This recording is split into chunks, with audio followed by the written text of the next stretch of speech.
it's Joan here from Zize Bikes, and I'm with my chief technician, designer, and all-around brilliant bike handyman, Greg Smith.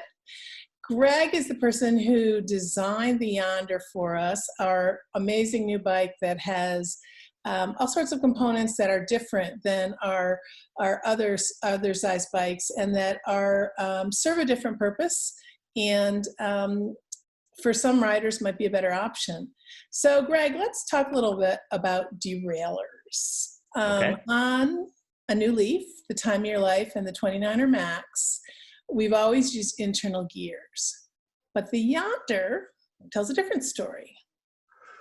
Right. So the Yonder uses a more traditional derailleur system to change the gears. It has a single in the front, the single gear right there carries the chain around where you're pedaling, and then in the rear you have 10 speeds from the derailleur system, which moves it up and down between the different cogs in the back.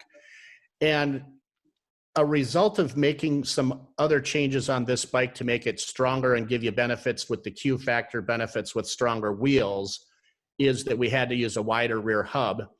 Currently, I think making that rear hub an internally geared hub would be cost prohibitive for one.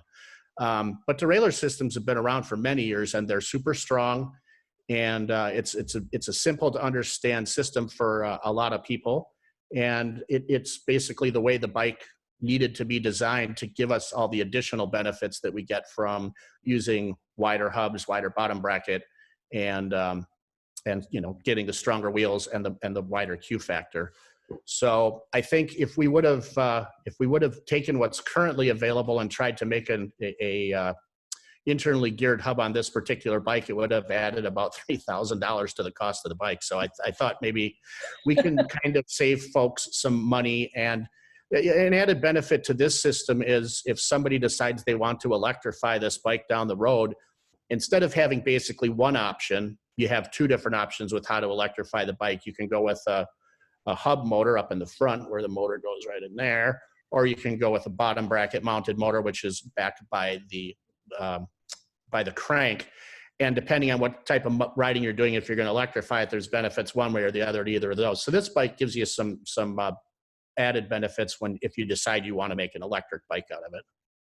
It's also a more traditional thing. I mean, a lot of people are not at all familiar with the internal gears, even now, and they've been around for, I know, many years. But I think a lot of Zize Bikes customers haven't ridden in a long time, and when they did ride, it was external gears like this. So there's more of a familiarity with it too, I think. Yeah, I think it's something that people will recognize from their Schwinn when they were a youth, and it works basically the same way. I mean, modern systems have more gears back there. So in the olden times, you might have had 2 gears in the front and 5 in the back to give you your 10 speeds. Now you got a simple system where all the gears are in the back. So you just have one thumb and finger shifter up in front to move, and super simple, and not any redundant gears where you're wasting space and weight on the bike. So nice and strong, does a good job.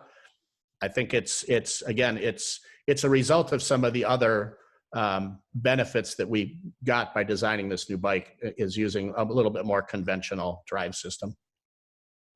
Excellent. Thank you, Greg. Thank you. These are getting fun. Talk to you later. Bye. Okay.